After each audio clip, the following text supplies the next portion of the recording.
मला आज 2 पुस्तकं आणली आहे. त्याचं कारण आहे, मागच्या रविवारी आपला काय विषय झाला. आपला विषय असा झाला की भगवंताचं ध्यान याच्यामध्ये माणसाला जो आनंद होतो, त्या आनंदाची तुलना फक्त स्त्री समागमामध्येच आहे. नवरा बायको जेव्हा समागम करतात त्यावेळेला अशी काही आनंदाची एक उच्च अवस्था येते की जी बाकीच्या खाण्यापिण्यामध्ये सुद्धा नाही आहे, अशी अवस्था येते. तेव्हा मी आपल्याला असं सुचवलं की नाथांचा अभंगच आहे त्या दृष्टीनं. त्याचं सुगीच मी माझी अक्कल वापरतो असं नाही, तो अभंग मुद्दाम दाखवा करता मी आले.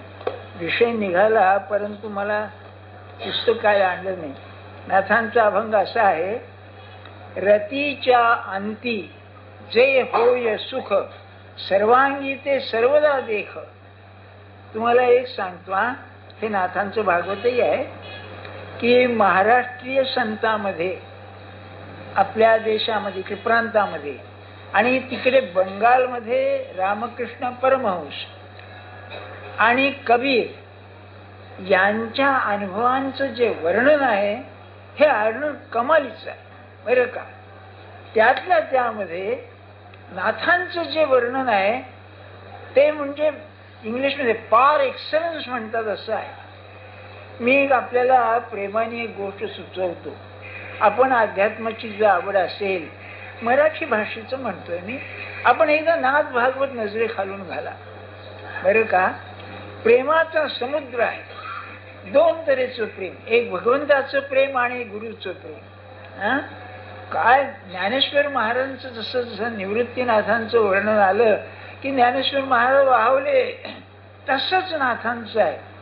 काय ते जनार्दन स्वामीचं प्रेम व्हावं त्यांना, म्हणजे त्यांना जनार्दनाचा एका असं म्हणण्यामध्ये मोठा आनंद होतो. अगदी फार विलक्षण आहे.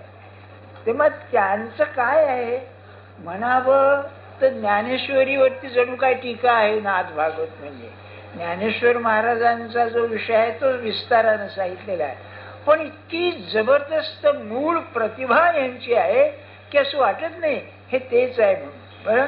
आणि दुसरी गोष्ट अशी, नाथांची एक सांगण्याची खूबी आहे. ज्ञानेश्वर महाराज म्हणजे मुकुलित आहे, थोडक्यात सांगणार बरं का. म्हणजे मग एक्सपॅन्ड दी आयडिया पैकी आहे त्यांचं, एवढं सांगणार. हो ते आहे ना, प्रल्हाद बुवा बडवे म्हणून एक मोठे रसिक होते, पंढरपूरचे बडव्यापैकीच होते बरं का ते. त्या बडवा शब्द आता वाईट झालेला आहे. ते उर्दू शब्द आपला हिंदी शब्द सांगत नाही मी, त्याच्यापैकीच आहे तो बरं का. परंतु हे प्रल्हाद बुवा फार भक्त आणि मोठे रसिक होते. त्यांचा श्लोक आपल्याला माहितीच आहे, सुश्लोक वामनाचा, प्रसिद्ध आर्या मयूर पंथाची नाही का, ओवी ज्ञानेशाची नाही का. ती खरी आहे, कारण थोडक्या शब्दामध्ये आणि 3.5 चरण असतात आणि काय अर्थ भरलेला असतो. तसं नाही. नाथांची ओवी म्हणजे 80 पैसे ओवी आहे. एखाद्या म्हातारी आजी कसं समजावून सांगते अशापैकी बरं का. पण सांगण्याची प्रतिभा फार विलक्षण आहे बघा अगदी. तर त्यांच्या अभंगामध्ये सुद्धा अनुभवाच्या इतक्या छटा आहेत, आश्चर्य वाटतं बुवा कुठे एवढं त्यांना अनुभव काय सांगावं आपल्याला. किंबहुना जसं तुम्ही चित्र काढलं तुमचंच, असं काही चित्रकार असतात आपलं चित्र, त्या चित्रामध्ये त्याचं थोडंसं येतं, त्याचं व्यक्तिमत्व. तसं नाथांच्या वाङ्मयामध्ये वाचताना अरे हा पुरुष किती नम्र असेल, किती गोड असेल, किंबहुना किती सगळ्यांच्या वर आपलेपणानं प्रेम करणारा असेल असं वाटतं बघा. म्हणून अभंगात सुद्धा फार गोडी आहे. हा अभंग असा आहे म्हणतात की त्या समागमामध्ये शेवटी जेव्हा त्याचा अति उत्कर्ष होतो त्यावेळेला जो क्षणभर आनंद होतो तो आनंद मी सर्वदा भोगतो आहे. कल्पना करा आपण काय असेल. म्हणजे मनुष्य ही जर सृष्टी सगळी आनंदाचीच आहे आनंदादेव खलविमानी भूतानी जायंते असं जर असेल तर त्या आनंदाचा अनुभव सामान्य माणसाला रतिसुखामध्ये होतो. ते म्हणाले सर्वांगी ते सर्वदा देख, असं आहे बरं का. ते इंद्रियावीण आहे गोडी तेथीचा स्वाद कवण काढी. तुम्ही लेखाव म्हणाले इंद्रिया करता धडपडता खाणं पिणं पाहणं, अरे याची गोडी कशी यायची त्या इंद्रियामध्ये सांगता येणं शक्य नाही. आधीच करणे कैसी यक्षिणी गोडपणे कैसी देत आहे धडी. ती यक्षिणी म्हणून जे आहे यक्ष आणि यक्षिणी हे की नाही दोन्ही कालिदासाचं मेघदूत आहे ना, तो यक्षच आहे आपल्या विरहामध्ये असलेला. तर त्यांच्यामध्ये अतिशय प्रेम असतं असं वर्णन आहे बरं का. हे मायथॉलॉजी म्हणजे आपल्या पुराणामध्ये अतिशय प्रेम असतं एकमेकांचं, जीव एकमेकावर. तर ते काय म्हणाले की बा तुम्हाला या यक्षिणींच्या प्रेमाची एक कल्पना येऊ शकते, पण त्या गोडीची जी खरी लज्जत आहे ती लज्जत म्हणले या मला मिळालेली आहे भगवंताच्या चरणाशी. शेवटी म्हणतात एका जनार्दनी लागला छंदू एक पडे वीण घेतला स्वाद. बरं का, म्हणाले गुरुचा छंद घेतला आणि एक झाला तर रस कसा येणार. तर एकपणा वीण घेतला रस ही फार स्वादू.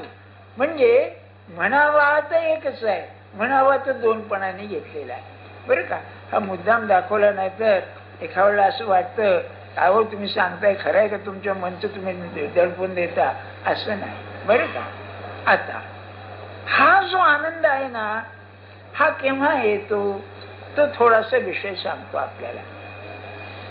असं आहे आपल्याकडे योगाचे 7 पायऱ्या आहेत बरं का. कोणत्या? अष्टांग योग म्हणतात ना, हे पतंजलीचं बरं का. यम नियम, आसन प्राणायाम, प्रत्याहार हे बहिरंग, धारणा ध्यान समाधी बरं का. आता बघा यमनियम हे नीतिशास्त्र, याला की नाही राधाकृष्णाने बरोबर म्हणले एथिकल बॅकग्राऊंड. आपल्याला कल्पना नाही बरं का. गंमत अशी आहे आपण जेव्हा परमार्थ करायला निघतो ना त्यावेळेला अहो पैसे खाल्ले म्हणून काय झालं त्यात बरं का. एक ग्रस्त म्हणाले पैसे खाल्ले त्यातले देवाकरता बाजूला काढतो की म्हणाले मी बरं का. आपल्याला काय म्हणावं. नीती हा प्राण आहे बघा, पाया आहे परमार्थाचा, याची आपल्याला कल्पनाच नाही बरं का. लोकांना फसवणं काय, पैसा अडकायला बाड्याने घेतलं काय, सगळं हे असलंच. किंबहुना प्रपंच सुद्धा नीतिमत्तेनं करायला पाहिजे. कारण जेव्हा आपण दुसऱ्याची वस्तू लवाडीने घेतो त्यावेळेला त्याची वासना त्याबरोबर येत असते. पैशाबद्दल तर फारच आहे. जेव्हा दुसऱ्याचा पैसा आपण घेतो त्याबद्दल काही परत न करताना काम केलं हरकत नाही, त्यावेळेला त्या पैशाबरोबर त्याची वासना येत असते. कसं होणार बाळासाहेब नाही का. पण हे कोणाला सांगायचं. मला तसं वाटायला लागलंय की निरूपण मी कोणाला सांगतोय कोणाच ठेव, कारण उद्या सगळे दारू पिणार लोक जर ऐकायला बसले तर काय होईल हो नाही का. वेळवाकडंच व्हायचं काहीतरी. काय आहे आपल्याला कल्पना नसते ती. आपलं मन जर शुद्ध करणं असेल तर ज्याच्या करता मी काहीही परत केलं नाही ते घेणं बरोबर नाही. तुम्हाला सांगू काही गंमत. महाराज असं म्हणाले की आपण एखाद्याकडे जेवायला गेलो, त्यांनी बोलावलंय तर म्हणलं काहीतरी परत केल्याशिवाय जेवू नये, निदान जेवताना श्लोक तरी म्हणावा म्हणाले. म्हणून 2 धंदे असे आहेत, याला नोबल प्रोफेशन्स म्हणतात इंग्लिशमध्ये. एक मास्टर आणि दुसरा डॉक्टर बरं का. आता डॉक्टरच्या समोर बोलायचं मुश्किलच आहे, पैसे घेऊ नका बरं का.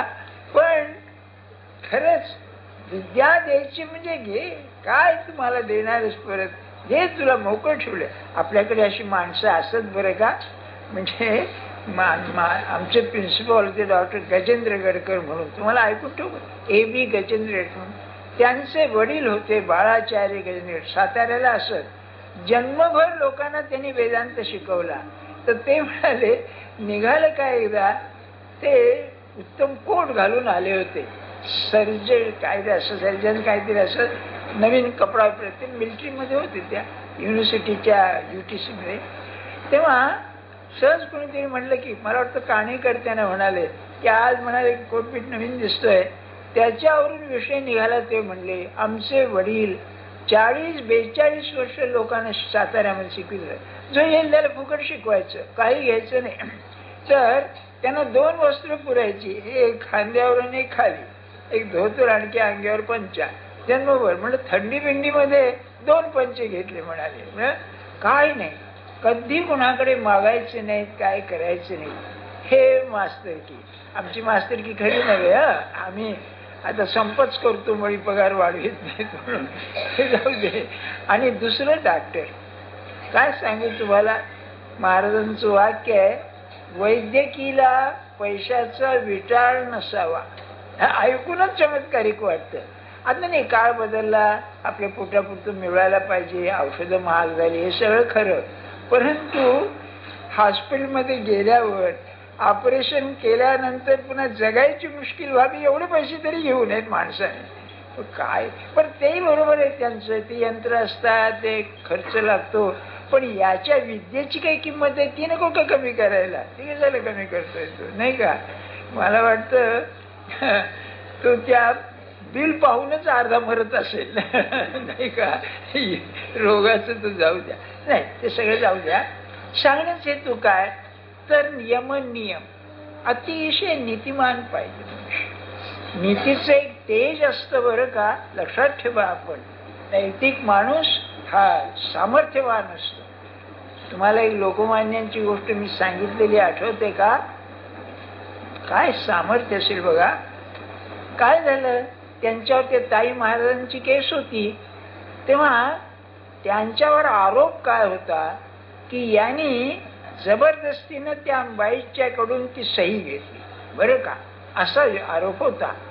तेव्हा त्यांचा जो क्लार्क होता त्या बाईंचा, ताई महाराजांचा, तो त्यांच्या बाजूचाच, नाही का, त्याची साक्ष होती. तेव्हा टिळकांचे वकील दादासाहेब करंदीकर मोठे फार प्रसिद्ध वकील होते. त्या उलट तपासणीमध्ये ते फार प्रवीण होते, अतिशय क्रॉस एक्झामिनेशन मध्ये त्याची साक्ष होती. आणि त्याच्या साक्षीवरती सगळं अवलंबून होतं. कोर्टामध्ये लोकमान्य होते तेव्हा ते सारखे दादासाहेबांना टोचायला लागले की तू सरळ प्रश्न विचारा, आडून आडून कशाला विचारता, की मग याने तिचा हात धरून लिहून घेतलं का, सही केली का, सर बरं का. अहो तो खरा वकील ना, आणि तो म्हणे तो हो म्हणलं तर काय, गेली केस सगळी, तुरुंगात जायची पाडी, नाही का. तो काही ऐके ना बरं, म्हणजे दादासाहेब काही ऐके ना. तेव्हा टिळक स्वतः उभे राहिले आणि एकदम म्हणाले, मग म्हणाले सही गुणी गेली, मी करून घेतली का? थक्क झाले, नाही म्हणाला तो, नाही म्हणला बरोबर, बरं का. तेव्हा बाहेर आल्यावर दादासाहेब म्हणाला, अहो काय, त्यांना दादाच म्हणा, अहो काय केलं तुम्ही हे, तुझं हो म्हणलं असतं तर हे काय म्हणाले, यांनी काय केलं होतं, त्याला एक खासगी निरोप पाठवलेला होता लोकमान्यांनी, बरं का, आधी, की तू खरी साक्ष दिलीस तर मी जन्मभर तुला पोषीन, बरं का. हे सगळं दमबाजी बरं का, सगळी खरं नाहीच काही, अर्थात जन्मभर पोचतोय. तेव्हा त्याची काय प्राज्ञा आहे म्हणाले खोटं बोलायची. तेव्हा दादासाहेब म्हणाले, बाय तुम्हीच करू जाणे, आमची कामं नव्हेच म्हणाले. हा, हे नैतिक तेज असतं. माझं म्हणणं असं, नैतिक तेज असतं, काय नाही म्हणेल हा. म्हणून गांधीने त्यांचा मृत्यूपत्र आपला लेख लिहिलाय ना, त्यात एक वाक्य असं घातलेलं आहे, his life was an open book. काय असेल बघा, हे वाक्य किती छान आहे, नाही का. कोणतंही पान उघडा, आमचे सगळेच पाने बंद हो, आणि योग करतोय, हे यमनियम. नंतर आसन आणि प्राणायाम. आसन कसं आहे, आपला देह स्थिर ठेवू आपण तर मन स्थिर राहणार, आणि योगाचं सगळं मनावरती आहे. तेव्हा आसन पाहिजेच.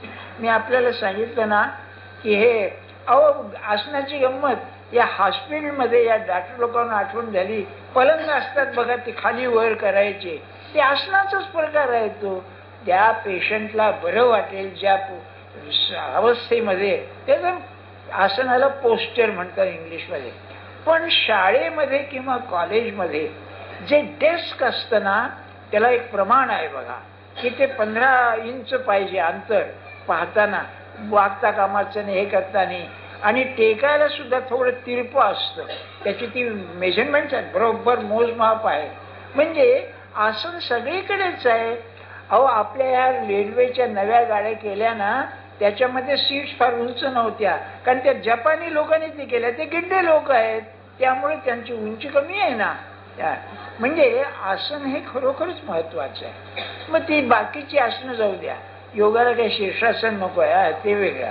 म्हणजे जी काही आसनं आहेत त्याचं महत्व देहाचं. मग प्राणायाम ताब्यात ठेवणं. कोणतीही गोष्ट करताना की नाही, न कळत आपण प्राणायाम करीत असतो. तुम्ही बघा, गाताना प्राणायाम झाल्याशिवाय गाताच येणार नाही माणसाला.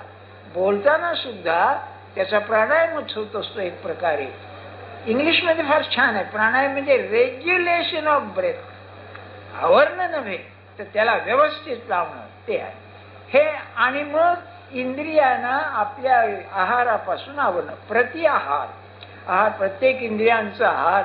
मग डोळ्याचं पाहणं हा आहार, कानाचं ऐकणं हा आहार वगैरे. तेव्हा हे सगळं बहिरंग. नंतर 3 जे आहेत ते अंतरंग आहेत: धारणा, ध्यान, समाधी. धारणा म्हणजे धरून ठेवणे. आपण एक प्रयोग करून पहा. परमार्थ पाहिजे आहे ना, हे झाल्याशिवाय परमार्थ नाही. काय? कोणताही विचार असो तो मनात धरून ठेवायचा. आपण एक असं करा, 5 मिनिटं बसा घड्याळ लावून, आणि त्या 5 मिनिटात किती विचार एका मागून एक मनात येतात ते बघा, एका मागून एक. बरं का, काय आहे, आपलं लक्ष जे आहे ना, ते लक्ष एका विचारावरती फार अल्प काळ राहतं. ते बराच वेळ राहणं याचं नाव धारण आहे. एकच विचार. बरं का, एक इथे राव म्हणून अकाउंटंट जनरल होता, तो पुढे याच्यात ऑडिटर जनरल म्हणून गेला सेंट्रल गव्हर्नमेंटमध्ये. बरं का, ही जुनी गोष्ट आहे. तर त्यांचा जो पर्सनल क्लार्क होता, आपला सेक्रेटरी होता रावचा, अतिशय बुद्धिमान मनुष्य. बरं, कसा लीन असा, साधारण असा, गोळेला असा. तेव्हा त्याला सुद्धा तुम्ही एक 200 पानाचं फाईल दिलं पाहायला, तर तो काय करायचा, पानं उलटीत जायचा नुसती अशी, आणि बरोबर डिक्टेट करायचं काय आहे नव्हते. तर त्याला त्यांनी विचारलं, त्या सेक्रेटरीने, तुम्हाला हे सगळं लक्षात कसं येतं? तर तो काय म्हणाला, फाईलवरती त्याचा विषय लिहिलेला असतो, त्या विषयाच्या पलीकडे माझ्या मनात त्यावेळेला विचारच येत भर भर भर. त्यामुळं दिवसातून 40-50 फाईल बराबर तो डिस्पोज ऑफ करायचा. असा बुद्धिमान. याला धारणा म्हणतात. धारणा आपल्याला अनुभव आहे. आपल्याला काळजी लागली म्हणजे कशी धारणा लागते, नाही का, सारखं ते डोक्यात राहतं. मग पण त्यात एक दोष आहे, जाऊन येऊन असतं, ते सारखी धार राहत नाही. ती धार राहिली की ध्यान. बरं का, ध्यान म्हणजे एकच विचार, आणि तो दुसरा कशाशी स्पर्श न करता राहणं. आणि सांगतो आपल्याला हे सगळं मी काय सांगतोय, ध्यान म्हणजे परमार्थाचं महाद्वार आहे. R.D. रानड्यांचं वाक्य इंग्लिश फार अप्रतिम आहे. Contemplation is the gateway to realisation. ज्याला ध्यान साधलेलं नाही तो कोणत्याही जगातलं महत्वाचं काम करू शकणार नाही. ध्यानात काय आहे, ध्यानामध्ये बुद्धी एकाग्र होते, स्थिर राहते, बराच वेळ राहते आणि आनंद देते. हे मला सांगायचं. जेव्हा आनंदाचा विषय निघालाय म्हणून सांगतोय, नामाचा आनंद इथे आहे. वेड्यासारखं होईल तो नामात ध्यान लागलं तर. आणि जो समागमाचा आनंद आहे तो क्षणभर तो भोगेल, हे मला सांगायचं. म्हणून नाथ म्हणाले की अरे तुम्ही जो सुख भोगता ते सुख मी सारखं भोगतोय. काय अवस्था असेल त्या पुरुषाची. हे मोठे मोठे जे साधू असतात ना, त्यांची मस्ती अशी असते, मस्तीच आहे ती. बरं का, अहो त्या ध्यानामध्ये जो आनंद आहे तो आनंद सहन होत नाही माणसाला, इतका तो जबर आनंद आहे. मला एक आठवलं, शेर आठवला, मी मागे आपल्याला सांगितलं सुद्धा असेल. हे जे सुफी संत असतात ना, यांना स्वप्रेमाची वर्णन फार सुरेख करतात बरं का. उर्दू काव्याचं एक लक्षण आहे, फार अप्रतिम वर्णन आहे. फरक काय आहे की इश्क मजाजी आणि इश्क हकीकी. इश्क मजाजी म्हणजे व्यवहाराचं प्रेम, नवरा बायकोचं प्रेम, प्रेयसी प्रियकर यांचं प्रेम. आणि इश्क हकीकी, हक म्हणजे परमात्मा, तर ते प्रेम. तर हे प्रेम जसं आहे तसंच ते प्रेम आहे, फक्त त्याचे डायमेन्शन निराळे आहे बरं का. तेव्हा एक मनुष्य आहे, तो आपल्या प्रेयसीची वाट पाहतोय बरं का. तेव्हा चुकलं, त्यांच्यात उलट आहे. प्रेयसी प्रियकराची वाट पाहते, ते इकडे प्रियकर प्रेयसीची वाट पाहतोय बरं. तेव्हा तो काय म्हणतो, तू ये, पण येताना एक काम कर, आलास म्हणजे माझ्या हृदयावर हात ठेव. का? माझं हृदय उच्छृंखल होईल ना आनंद व्हायच्या वेळेला, इतका आनंद होईल की वेळेला माझा प्राण निघून जाईल, म्हणून हात ठेव म्हणजे तू प्राण राहील. हा बरं का. मग म्हणते ते बरं का की काय सांगू म्हणले तुम्हाला की तुम्ही येताना अरे तू आलास म्हणजे माझ्या हृदयावर हात ठेव. जिंदगी के मालिक, फार सुरेख आहे शेर. आपल्याला मी काय सांगतो कसं आहे, रसिकेश असं होऊ नये बरं का. मेरे जिंदगी के मालिक, काय माझ्या मालक असं तू, माझ्या जीवनाचा मालक आहेस. मेरे दिल पे हात रख दे, ऐ जिंदगी के मालिक, मेरे दिल पर हाथ रख दे. खा तुमने तेरे आने की खुशी में मेरा दम निकल न जाए. काय असेल. आणि खरं आहे बरं का. महाराजांच्या चरित्रामध्ये एक अशी गोष्ट आहे की त्यांचे शिष्य होते आनंद सागर म्हणून, त्यांच्या हयातीतच गेले आणि पहिले त्यांचे शिष्य तयार झालेले ते शेवटी जेव्हा भेटायला आले तेव्हा महाराज असे उभे होते मंदिराच्या दारात आणि ते बाहेर पायऱ्याच्या खाली उभे होते. एकमेकांनी पाहिल्या, त्यांनी सांगितले की बाबा ते आलेत म्हणून.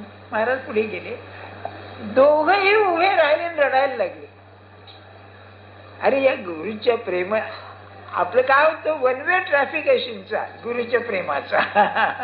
तिकडचं प्रेम इकडे आहे पण इकडचं प्रेम तिकडे. दोघेही रडतायत, डोळ्याला पाणी येतंय. आणि मग आनंद सागरांना विचारलं मागून एकाने की तुम्ही हल्ला, माझ्या पायातली शक्तीच गेली त्यांना पाहिल्याबरोबर. काय आनंद असेल हो, काय प्रेम असेल. नाही आपण की नाही हे सगळं वास्तू थोडं शिकायला पाहिजे हो, नाही काय काहीतरी शिकायला पाहिजे, नाही तर काय. मग ते मग या या या म्हणले, ते गेले, त्यांना पाया पडूच दिलं नाही, त्याला आलिंगन दिलं आणि मग बसवलं. ते जाऊ द्या. माझ्या म्हणण्याचा हेतू काय, हे ध्यानाचा आनंद आहे. आणि तो ध्यानाचा आनंद भगवंताच्या नावात ज्याला यायला लागला, अरे तो काय जगातला ऐश्वर्य तुच्छ कंडिशनचा आहे काय त्यामध्ये.